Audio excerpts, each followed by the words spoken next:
Медики районной больницы пока еще сами с трудом верят, что многолетняя проблема закрыта. Маммографа на Удоре не было никогда. На обследование женщин направляли в республиканский онкодиспансер.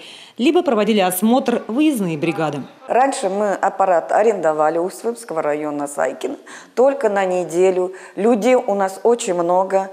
Все приезжали. У нас район отдаленные. Все люди стояли на улице и ждали. Вот сейчас у нас рентген-аппарат стационарной маммографии, цифровой, все на компьютере у нас сейчас. Стоимость современного аппарата – 6 миллионов рублей. Его приобрели в рамках проекта по повышению эффективности ранней диагностики новообразований. Подготовили мы помещение под этот аппарат, то есть будет он находиться у нас в рентген-кабинете.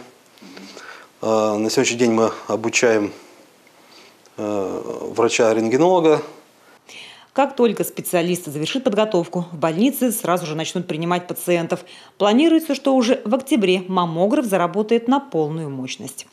Татьяна Супряткина, Иван Селиванов, телеканал Юрган, Удырский район.